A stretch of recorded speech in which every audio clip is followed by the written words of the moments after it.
Ashama harka fuun ilmaan Oromoo addunyaa irra jirtan keessattuu warroonni biyyoota Arabaa garaagaraa keessatti argamtan dhimmi kun isin laallata dhimma jabaadha.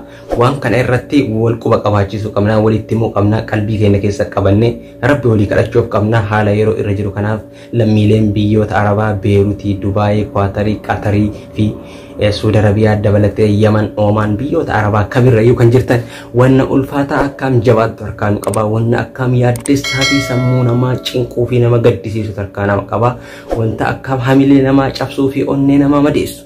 Maaliif uumame, maaliif jiraadha kan jedhu takka hangas nama geessu takka harkaan qaba. Oduu kana kan dhageeffattu an Abdii Koomedii irraa. Kanaafuu na wajjin tura oduu kana dhageeffadhaa, viidiyoo kana like share godhuudhaan ummata hin dhagahin biraan gaya. Waan godhuu qabne yoo dandeenye nu ilma namaati wanni godhuu tokko yoo jiraate oduu kana dhageeffannee gurra keenya qabannee yoo danda'ame Rabbi walii kadhachuu yoo ta'e sagalee walii ta'uu kana sagalee keenya kana immoo viidiyoo kana like gochuudhaan guutuu duniyaa waliin geessa ilmi namaa akka dhageeffatu. Nam tokko bira ga'e nam tokko yoo du'aayi namaa godhe nam tokko dhaga'e yoo Rabbi ka kiristaanaa kiristaanaan ka pheenxee ka musliimaa musliimaan yoo Rabbi kana kadhate Rabbi nu dhaga'uu danda'a, Rabbi nu hawwatuu danda'a. Sagalee koo kana dhageeffadhaati ilmaan Oromoo idil addunyaa jiran, lammiilee Itoophiyaa idil addunyaa jiran kana hundaan biraan nu ga'a jenna. Tokkoffaa eessarraa akka eegalu anuu hin beekaa, asirraa isinii eegalaa. Amma dura mootummaan Suudiitii fi mootummaan Itoophiyaa walitti bu'uu isaanii ni yaadattan. Sababbiin mootummaan Suudiitii fi mootummaan Itoophiyaa walitti bu'anii addunyaa irratti mootummaan Suudii mootummaa Itoophiyaa irratti himata banuun ni yaadattan. Wanni kun ta'eef immoo maal? Akkuma koronaan seenee dubbiin jabaattee lammiileen Itoophiyaa Yaman ofirraa ariitee jiizaanitti walitti qabaman. Lammiileen Itoophiyaa Yaman ofirraa ari'uun jiizaanii walitti qabaman. Lammiileen Itoophiyaa 4,000 ol kan ta'an, kan shamarris keessa jirtu, kan ulfaa, kan cabaa, kan okkolaa, kan miidhamaa garaagaraa hunda walitti qabanii mana hidhaa jiizaanii geessuu ni yaadatama. Duraan jiizaan irraa fe'anii gara Shumeessii fiduun asirraa fe'an. Amma immoo buufanni xiyyaara achumarraa jiizaan irraa fe'ee gara Itoophiyaa deema. Duraan kun martuu dhaabatee sababa koronaa ta'ee dhaabate. Hanga koronaan diqqoo lash jedhee ka buufanni xiyyaaraa iddooleen garaagaraa banamee addunyaa wal keessa yayyaa'u eegalte kanatti mootummaan Suudii lammiilee Itoophiyaa fe'ee gara Finfinnee wayita geessu mootummaan Itoophiyaa Dr. Abiyyiin akka lammiilee fe'ee fide kana ofirra deebisu itti hime. Ofirra deebisiisee Saudi Arabiyaa dachaasiise. Kun immoo mootummaa Suudii akka malee dallanse. Himannaa addunyaa irra itti bansiise. Lammiilee isaa kan mana hidhaa jiru kan bira walitti qabamanii mana hidhaa jiran nurraa fe'ataa hin jiran. Fuudhanii gara biyyaa galchaa hin jiran. Mootummaan lammiilee ofii lagatee lammiilee ofii baqatee mana hidhaa keessatti dararamu jiran. Anis uummata kana walitti qabee asitti isaan qallabuu hin danda'u. Kanaafuu lammiilee ofii akka fe'atu jechaaf addunyaa irratti keessi yookiin himannaa irratti banee jechuudha. Obboleeyyan kiyyaa kun ta'ee osoo jiru mootummaan Suudii illee lammiileen Itoophiyaa mana hidhaa jiizaan guutanii kilaasii takka keessatti kilaasii namni 40 itti hidhamu nam 400 hanga 500 itti hidhamu. Kana keessa osoo ta'anii jiranii dhalaaf dhiirris akkasii osoo dararamaa jiranii bifa kanaan osoo jiru qabaan ammas hin dhaabanne. Sababbiin qabaan tun jabaatteef amma nu magaalaa Jiddaa keessatti haa jedhanii malee qabaa akkasii illee agarre. Qabaan tun Riyaadii keessatti cabsaa mana gabbaanii namni waa hin bitatu cabsatu jira. Maaf kun ta'a? Kunuu ka hidhamee mana hidhaa jiru galaan jiru sunuu furmaata argataa hin jiru, sunuu mukayyafa malee ciisaara, walirra ciisaara, nyaata gahaa argataa hin jiru, dhibamee yaala gahaa argataa hin jiru, lammiin Itoophiyaa fudhataa hin jiru. Maaliif dabalataan nama qabuun barbaachise?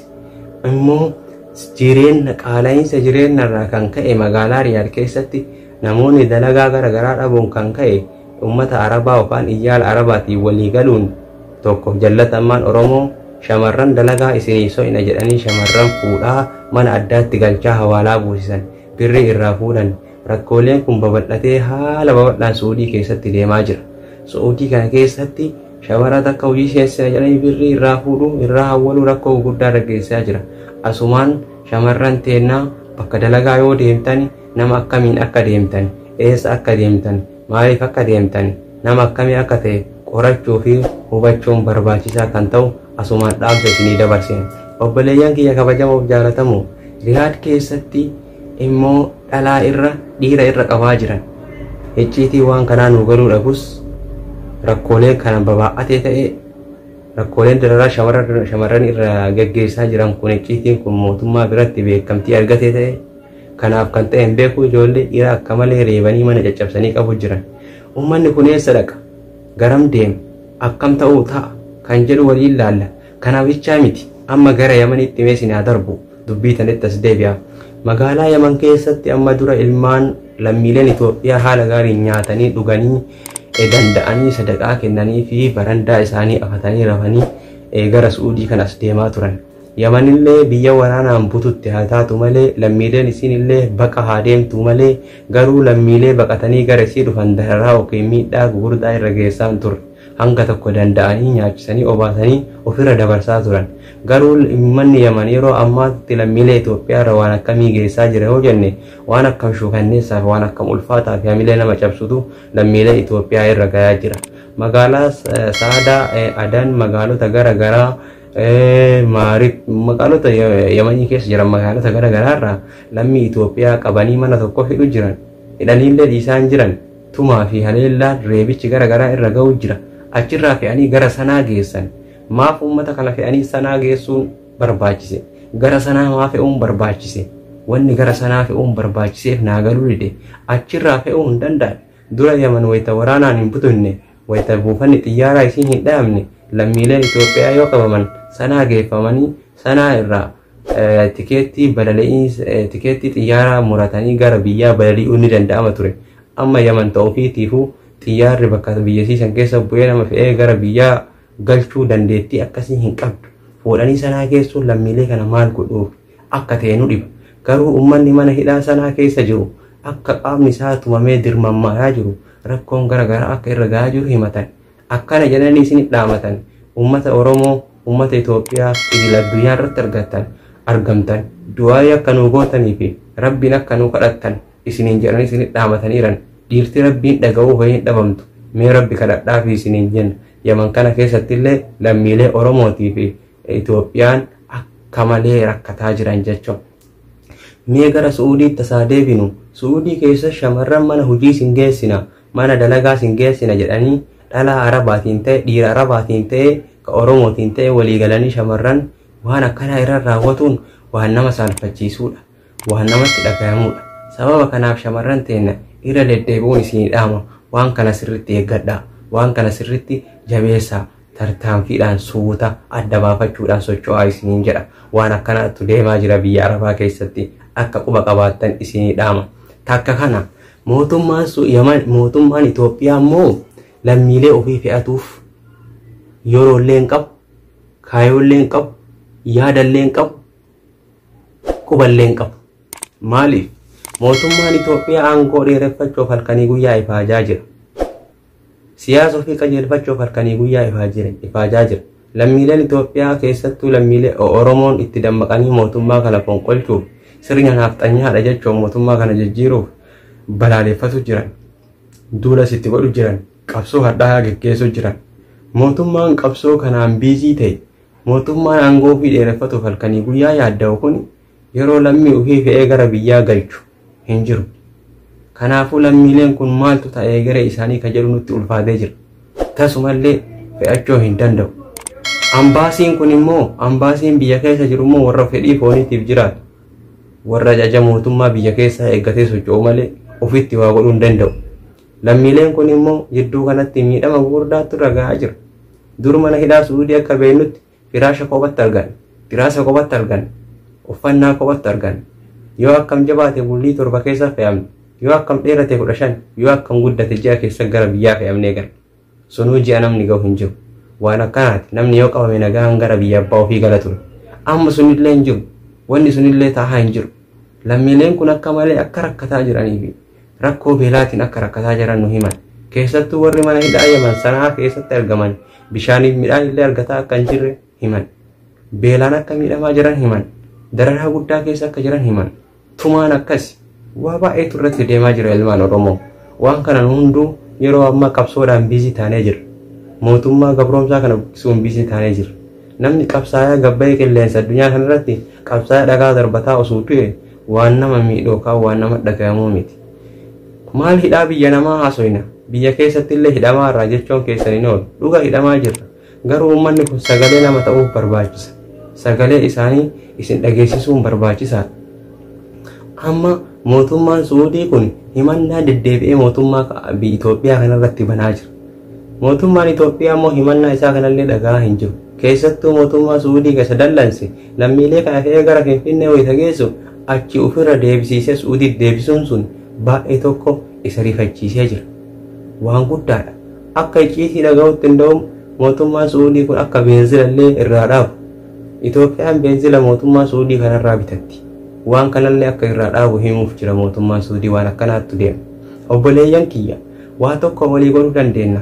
Waa tokko wal gorfachuu dandeenya. Waa tokko waliin jedhuu dandeenya. Yeroon amma keessa jirru kun yeroo hadhaa fi yeroo ulfaataa akkaam ilmaan Oromoo bilisummaa dhufii jala siixee yeroo bariif simbirri wacaa jirtu Oromoo irraa bari'uuf. Kanaaf immoo ilmaan Oromoo biyya keessaa rasaasa mataan isaanii faca'u jira. Ilmaan naftanyaa zayitiitti reettee gubuu jirti. Dararaan guddoon ilmaan Oromoo irratti deemu jira. Akkuma isin dura intarneeta cufanii ilmaan Oromoo garagaraa balleessaa turan, miidhaa garagaraa irra geessaa turan, amma yeroo waayifaa yookiin kolleekshiniif daataan yeroo garii gadhiifametti suuraaleen sun ol faca'u jira. Viidiyoon sun ol faca'u jira. Akkuma agartan naftanyaan fooqii irraa zayitii danfistee ilmaan Oromoo gara malee gubdee jirti. Wanni kun waan akkaan nama rifachiisuudha. Yaa ilmaan Oromoo biyya keessa qofatti dararamaa hin jiru. Biyya keenya qofatti rakkataa hin jiru. Asitti illee lammiileen Oromoo ta'ee baandaan biyya ofii gurguratu, baandaan lammii ofii kanu afaan Oromoo dubbatu, shamarran hojii isinii agarre jedhee soofee maallaqa irraa nyaataa jira, itti taphatu jira, gabroonfatu jira, rakkisutti jira. Kun immoo ulfaataadha. Mootummaan Suudii immoo aaree jira. Lammiilee kana gabbaasee rasaasaan fixamu eessa fida jedhee waliin jeeqamaa jira. Mootummaan tokko baajata tokko baaseeti mana hidhaa keessatti kanama qallabu. Baajata tokko baaseeti mana hidhaa keessatti kanama horatu. Kanaafuu mootummaan yeroo dheeraa lammiilee tokko hidhee wanjala takkaan maleetti badii takkaan maleetti walitti qabee irra taa'uun barbaadu. Fe'ee gara biyya abbaa isaanii galchuu barbaada. Kanaafuu mootummaan biyyaa yoo lammii kana kan irraan fe'anne yoo lammii kana kan irraan fudhanne aaree himannaa irra banaa jira. Wanni kun waan akkam ulfaatudha. Haasaa illee isin dheeresse waan jiruufi dubbii jiruufi booda irratti dhufee kan isin himu ta'a.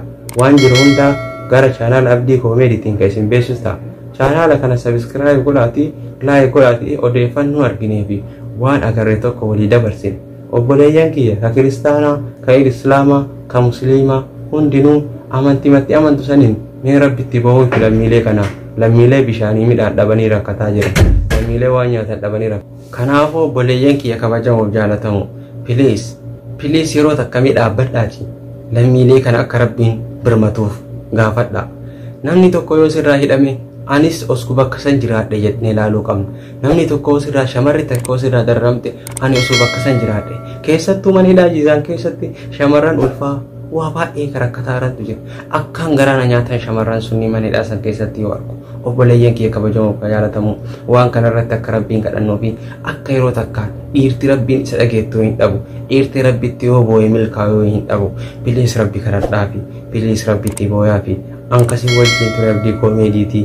Viidiyoon kun yoo isinitti tole laayik godhaatii tasa laayik yoo gootan akka nama sheer godheetii tasa nama tokko bira gahee yoo namni tokko dhageeffate yaadatee yoo rabbiin kadhateef baay'ee tokko nama gammachiisaa jechuudha. Yeroon kun ilmaan Oromoo yeroo wal bira dhaabbannu lammiileen keenya ka biyya namaatti midhaman kanaaf yeroo walii sagalee taanu ka sagalee ta'uu dandeettu sagalee ta'uu fi ka rabbi kadhachuu dandeettu rabbi kadhachuu fi waan kanaan nu hundi wal bira dhaabbachuu ni dandeenya isiniin jedha. Horaa bulaa kaasii wajjin ture Abdii Koomeediitii isin jaalladha.